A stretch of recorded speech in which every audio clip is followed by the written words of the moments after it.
इस टॉपिक में हम कंटिन्यूस रैंडम वेरिएबल के बारे में स्टडी करेंगे। इससे पहले हम डिस्क्रीट रैंडम वेरिएबल के बारे में पढ़ चुके हैं। हम जानते हैं कि जब भी हमने किसी चीज़ की काउंटिंग करनी हो तो उस सूरत में डिस्क्रीट रैंडम वेरिएबल यूज़ करते हैं, और अगर हमने चीज़ों की मेजरमेंट करनी हो तो उसके लिए कंटिन्यूस रैंडम वेरिएबल यूज़ करते हैं। इसके अलावा हमें ये भी याद है कि जब हमारे पास सैंपल स्पेस फाइनाइट हो या काउंटेबल हो तो रैंडम वेरिएबल को डिस्क्रीट रैंडम वेरिएबल कहते हैं, और जब हमारे पास सैंपल स्पेस एक इंटरवल की फॉर्म में दी हो तो उसके लिए हम कंटिन्यूस रैंडम वेरिएबल यूज़ करते हैं, या उस रैंडम वेरिएबल को हम कंटिन्यूस रैंडम वेरिएबल कहते हैं। तो डिस्क्रीट रैंडम वेरिएबल के केस में हमारे पास प्रोबेबिलिटी एक स्पेसिफिक पॉइंट के ऊपर डिफाइन होती है, लेकिन कंटिन्यूस रैंडम वेरिएबल के केस में प्रोबेबिलिटी एक स्पेसिफिक एक पर्टिकुलर पॉइंट के ऊपर डिफाइन नहीं होती, बल्कि वो एक इंटरवल के ऊपर डिफाइन होती है। मिसाल के तौर पर हम कहते हैं कि इंटरवल 1 और 2 के दरमियान कितनी प्रोबेबिलिटी है, 2 और 3 के दरमियान कितनी प्रोबेबिलिटी है, 4 और 5 के दरमियान कितनी प्रोबेबिलिटी है।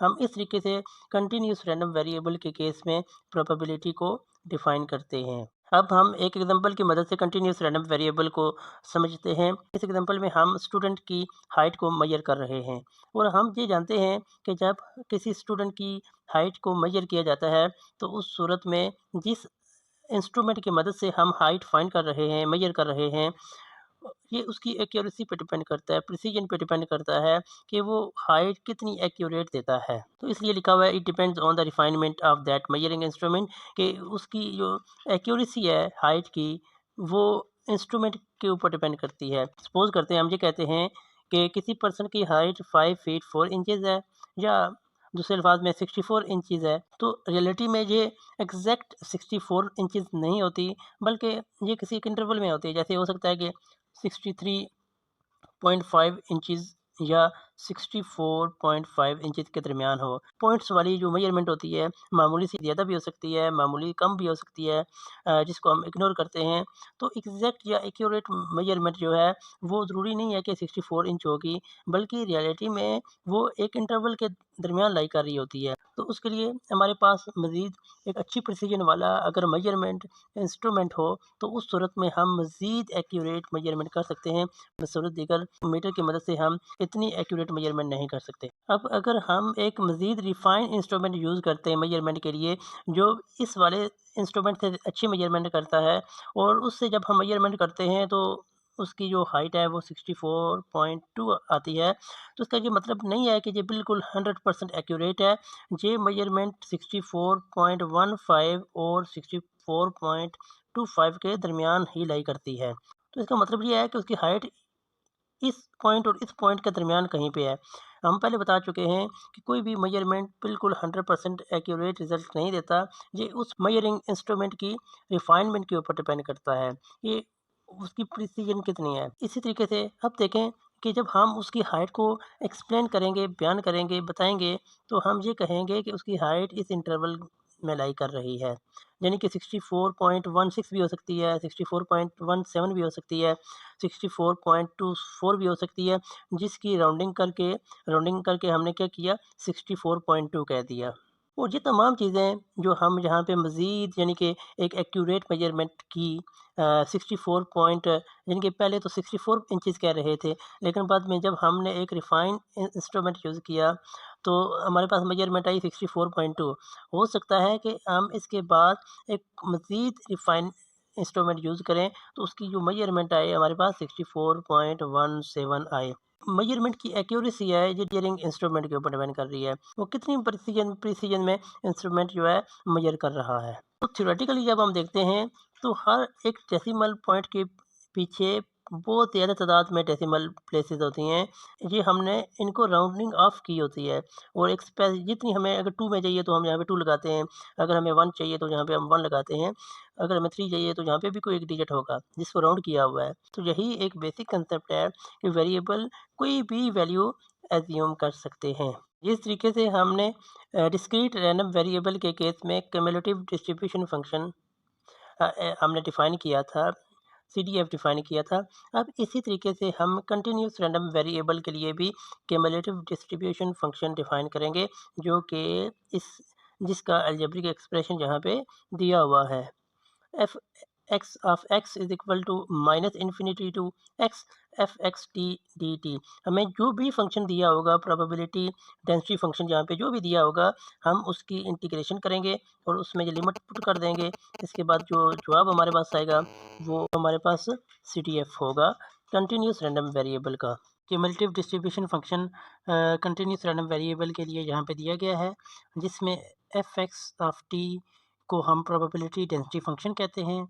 अगर ये प्रोबेबिलिटी डेंसिटी फंक्शन खुद कंटिन्यूस हो तो फंडामेंटल थ्योरम ऑफ कैलकुलस की मदद से हम ये कह सकते हैं कि जो ये प्रोबेबिलिटी डेंसिटी फंक्शन है वो इस फंक्शन के डेरिवेटिव के बराबर है। मिसाल के तौर पर अगर यहाँ पे हम डेरिवेटिव लें इसका और इस साइड पे अगर हम डेरिवेटिव लें तो उस सूरत में हमारे पास जहाँ पे ये फंक्शन बच जाएगा और ये इसके बराबर होगा, जैसे कि जहाँ पे दिया हुआ है। प्रोबेबिलिटी डेंसिटी फंक्शन की दो प्रॉपर्टीज यहाँ पे दी हुई हैं कि प्रोबेबिलिटी डेंसिटी फंक्शन की जो इंटीग्रेशन है माइनस इन्फिनिटी से प्लस इन्फिनिटी वो 1 के इक्वल होगी।